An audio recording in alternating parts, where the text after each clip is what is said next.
Hey everybody, Cal here. Oh, one second. Hey guys, Cal here.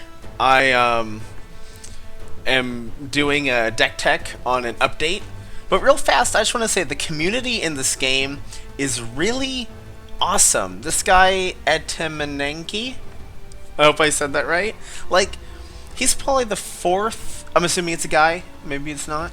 But this is the fourth person today that I played a game against and have either sent a friend request or received a friend request, and they've been like super chill.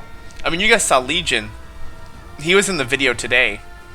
I believe Zebra Lord might be one of the new subscribers because I'm remembering somebody who gave me advice on a video about a maneuver I could have done with my Tiger where I could have denied a mana crystal and killed someone's minion. And they had a picture of a zebra, so I'm assuming this could be that zebra person. And again, real fast, I want to thank you guys so much for being merciful with me and not yelling at me for being noobish and horrible, but being like, hey, you had lethal here at this time. You could have done this. You actually could have gotten the mana crystal and killed the minion. I appreciate it because I am not used to the board kind of thing. A lot of the strategy games I played before this was like Advance Wars, Final Fantasy Tactics, and Fire Emblem. I believe I played an older one, but you know, where you only attacked units that were directly northeast, southwest of you. There was none of this diagonal stuff. So I'm really trying to remember, and I feel like for the most part I got it. But I just wanted to say real fast, the community in this game is really, really good. So if you're like looking at my channel and you know, you're like, oh, I'm just checking out the game. And I know for a lot of people, community is important. And I'd say, at least right now, the forums are a little toxic, but it's because it's just like when... It's just like, you know, when you work at like a grocery store. I have a position at a grocery store when I'm not here making videos. You know, we give out these surveys for people to take. And it's like most of the surveys are angry because the people who are willing to take the time to respond are usually pissed off. You know, because if they're happy, they're going to keep going on with their day. But if they're mad, it like consumes them, you know, because either we actually did something wrong or they're just having a bad day and they're taking it on the survey. You know, there's all kinds of reasons. So, like, the forums are a little toxic, but I feel like for good reason. I shouldn't say for good reason, but it's not like unjustified. It is a beta, there are things that aren't balanced, it makes sense, but the actual like in-game community is usually pretty fantastic. I just have to say that real fast before we get into this video. So, the reason I'm bringing this up is because my last deck tech, oops, this is not the right name. Reanimator. Pow! I know what you're thinking. Reanimator? This isn't Magic the Gathering? Well, now it is. Punks? No, I'm joking. So, here's the thing. This deck is like kicking ass. And I don't mean like it's just stomping fools into the ground, you know. It takes thinking. But I'm having so much fun. It's really important for me in card games to be able to be competitive to a degree, you know. Like, I always want to be the very best, like no one ever was. You know what I'm saying? But I want to make sure I do it having fun. And so I've been really messing around with this deck a lot and just trying to get there. And so far this deck list is looking pretty sick. It's gone through like 3 iterations just today. I've made some changes. I lowered the mana curve a little bit. You see, we got no more 7 drops. We took out our big... Sorry, it's literally 6 in the morning and I haven't slept yet because I really, really wanted to make this video. I was waiting for the other one to upload, and then it's a long story, but I tweaked the deck a lot, and I'm going to go through it a little bit. So the first thing I did was I was noticing that the Dire-Tide Frenzies, I mean, they have good potential, right? +1 attack and Frenzy seems great. But there was almost no situation, since this deck is very control, and we don't always expect our minions to stay around. There was almost never a time when a 2-mana spell could be played along with a minion. Whereas this 1-mana spell, Greater Fortitude, not only still gives us the benefit with our charge minions, right? Like an elucidator that we can pump up to do 9 damage is great. And for it to survive running into something decently big if in an emergency is great. It makes all of our little minions no longer horrible. They have a chance to throw this on one and then cast Plasma Storm. I really hope I've been messing up that card's name the whole time. Yeah, so that it lives through it, etc., etc. Greater Fortitude has just proven itself, to me at least, to really be more effective than Dire Tide Frenzy. The 1 mana compared to 2 makes it way more flexible. And like I said, it makes our little minions more relevant if we draw them later game. In the early game, we're able to hold board control better. And that was one of our big problems, was this deck's early game board control wasn't great. We were kind of relying on Plasma Storm and Egg Morph and our Spirit Harvesters and Mechantor War Beasts. Like, we were kind of like crossing our fingers a lot of the times and hoping that once we hit that like mid game that we would draw our AoE to stabilize and then to take over in the late game. Adding this card instead of the Dire Tide Frenzy has made the deck a lot more stable. The next thing I'm going to come down to, we're going to skip Lady Locke. We're going to come back to her. She's one of those cards that could change. I'm still not sure about the last card, but we'll come back to her. So here we go. Keeper of the Veil. This is why I call it Reanimator. Now, in any card game that exists, if there's reanimation, I am all about that. I love reanimation in card games. When I played like semi-competitive Magic, I say semi-competitive because it was just local. Like we were all like hardcore, and we spent thousands of dollars on our decks. Like, not even exaggerating. Magic gets expensive. But we didn't go to tournaments, mainly because we played Commander or EDH, as a lot of you who play Magic probably know it as, since I think Commander's its more casual name. But I've always been in love with Reanimator, and I played a blue green black, not white, reanimation deck that just kicked ass. And in Yu-Gi-Oh, I played a deck that was all about moving stuff from your graveyard, and this dragon would get bonuses from my graveyard, just all that shit.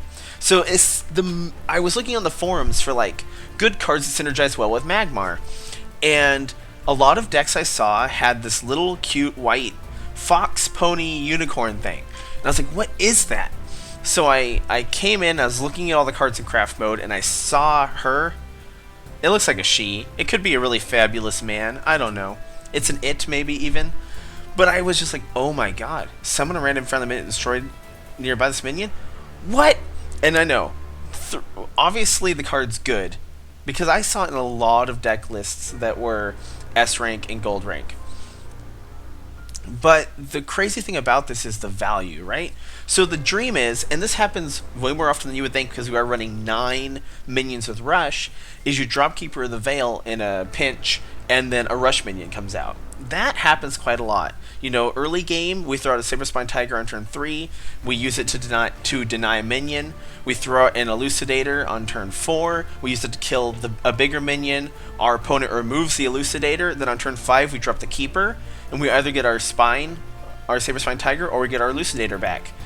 Either one of those are great. Elucidator obviously is the best option there. The Elucidator is our dream. That's usually what we want to hit, though getting Mechantor War Beast against decks that want to put a lot of guys out there is equally good. Same thing with Spirit Harvester. This card just gives you so much value. And even in the worst case scenario, right? Say it's late game and both decks have kind of gotten to the point where just every punch they can land is important. Even if you do that and you're dropping this 4 or 5 when you have 5 cards left, or 10 cards left in your deck, right? You've gone through most of your deck, and you get a 2/2 Rust Crawler, right? Which is the worst case scenario. It's still a 2/2 body that you get to drop on a space of your choice, since you also get to position Keeper to kind of block and make a wall they have to get through, and it's 2 damage. You know what I'm saying? It's not bad. This card is really good. It works. Basically, what I'm saying is, this is now my favorite card in the game, by far. Worst case scenario in this deck, it's a 5 mana 6/7 that blocks a space basically, which is amazing. And best case scenario, it's a 5 mana 9/9 with rush deal 5 damage. You know what I'm saying? Very, very, very good.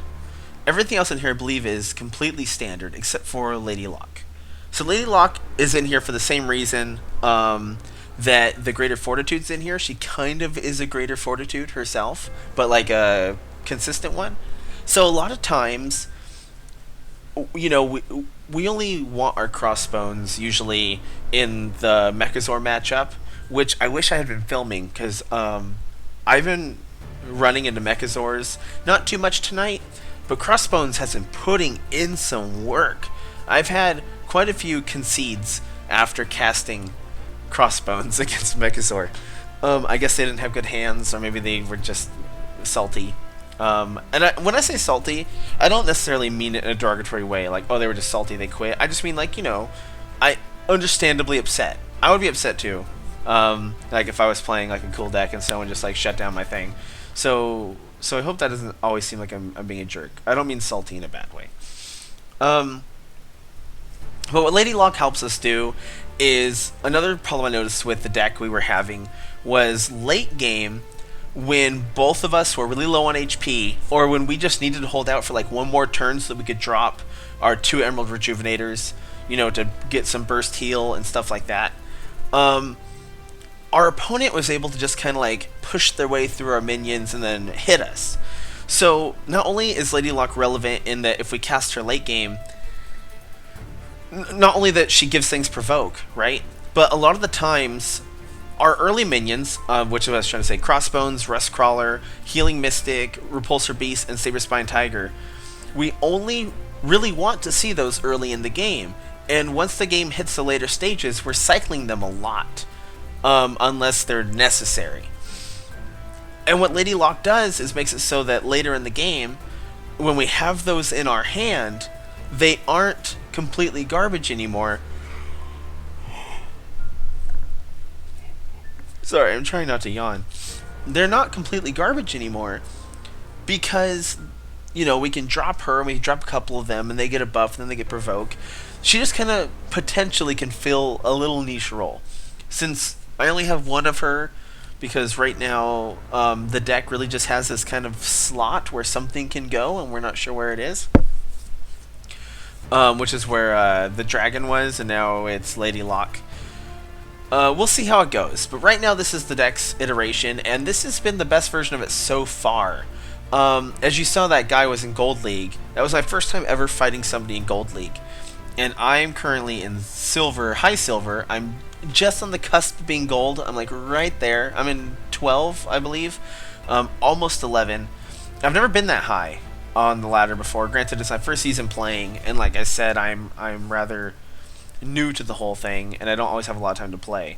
So I definitely know that I can at least be Gold if I played if I played as much as I wanted to. But yeah, so this is the deck list. I call it Reanimator because of the keepers. They're so cool. I really, really love them. Metamorphosis puts in work. Everything else is still the same. We haven't changed much. I wish I had written down your screen name so that I could remind you, so that I could tell you. Wolf. I think actually this was Wolf that said it. But yeah, I believe Wolf is the one that told me that I could have had lethal if I had cast my Elucidator and then Kinetic Equilibriumed on it, and I have never forgot that. So I think about 5 of the games I played today, I had lethal by casting minions, by casting an Elucidator and the Kinetic Equilibrium in the area. And the cool thing too, right, with Keeper of the Veil is unless we're fighting Abyssian, we almost never really just cast Kinetic Equilibrium willy-nilly, but it's like kill 9 minions basically against Abyssians. And so a lot of times it's also a card we have in our hand late game, and Keeper of the Veil is often our hand late game. So Keeper of the Veil gives us more things on the board that we can then hit with Kinetic Equilibrium and then finish our opponent off. So it's very good. I'm liking the synergy in this. It's on a decent win streak right now, I believe. I believe it's still on a win streak. I think the longest one I've had so far is 9. It's like 7 or 9. And it's very good. That was when I climbed out of bronze, though. You know, because if you have good mechanics down, especially with a lot of new people and being a beta and people just trying out stuff, with good mechanics and a decent deck, you can climb out of bronze and probably streak out of that pretty easy. But it's great. I hope you guys like it. I'm always open for more suggestions, but the theme, because this is my like funsy deck that I'll probably be playing on ladder, even on camera. I do plan on playing other factions. Like I'm going to continue playing Lionar. I'm feeling really confident with Lionar right now, but I'm like afraid to really commit to making a lot of Lionar content because they're kind of everywhere, according to everyone. And though I'm not really running into more Lionar than normal on the ladder, a lot of people, at least in the forums, were talking about how they see Lionar everywhere. So I'm like, are you guys gonna feel like bored of Lionar because you see it everywhere, or should I just keep playing Magmar? Lionar and Magmar are the only two factions right now that I feel confident with my collection. So I do apologize. I hope after this month ends to buy a lot more spheres and then have a better collection so that I can play other factions for you, because I do want to play the other ones. I'm really interested in Vanar. I've been seeing a lot of people like trying to figure out Vanar on the ladder, and they don't necessarily have bad decks, but they just kind of feel like a good stuff deck, you know, like they just have things in them that are good. And I feel like Vanar has a lot of potential. But I'm getting sidetracked. I guess this is kind of like a deck update slash vlog. Is this a vlog technically? I don't know. It's just a monologue. I'm sitting in a studio at 6 in the morning with a cat who wants to go to sleep, and he's mad at me because I won't get off the computer and go to sleep. Because I fucking love this game, man. Okay, excellent. Well, there it is. I'm gonna go ahead and end the video. So yeah, let me know what you guys think. If you think there's a better thing for Lady Locke, I'm just trying to fill that role. So just a quick rundown again. The deck was struggling with holding early game board presence, so I threw in the 2 Greater Fortitudes because it just makes our minions more durable. Even if we don't draw it early game, it's just a good card. We threw in the Keepers and took out the... That's what I forgot to say. I took out the Adamantite Claws and the Bound Life Force, because I was also noticing that we were losing health really fast, because not only was our opponent's goal to lower our health, but I was relying a little too much on the claws to get in there and remove things, and I was often forgetting to keep track of how much health I had. I was just going, well, that has 6 health, I'll kill it with the Adamantite Claws. Worst case scenario, I'll become a 10-10 and finish them. And a lot of times, when I had the Bounded Life Force in my hand, I was kind of tunnel visioning on, you know, I have my finisher, I just need to do it, I just need to do it, and I wasn't really playing optimal. And so this has really broadened our win condition. It hasn't made it so specific. It's kind of like a grinder deck. We just keep playing minions and minions and minions, and eventually we beat them down. And and I play a little more cowardly, I want to say. I spend a lot of time moving my general away during the late game, away from my opponent, and kind of using our sticky minions to keep, you know, summoning stuff near them, and it makes our survivability so much better than it used to be, not relying on those melee weapons. So let me know what you guys think. Sorry, I know I've probably said that 6 times now. I'm pretty happy with how it is. Lady Locke is the only card I'm not 100% sure about, but I feel like she has great potential in this deck. So we'll see, especially since, you know, if anything, you know, she can still buff an Elucidator. She can still buff a Saberspine Tiger. You know, like, that's 9 mana right there. You know, 4, 5, 6, 7. Oh, no, that's 10. Gosh. Well, I don't know. Lady Locke and 2 Saberspine Tigers. That's 8 damage, right? I also thought about messing around with a Vindicator. Pardon me. But the only problem I have is their stats are so garbage, being a 1/3.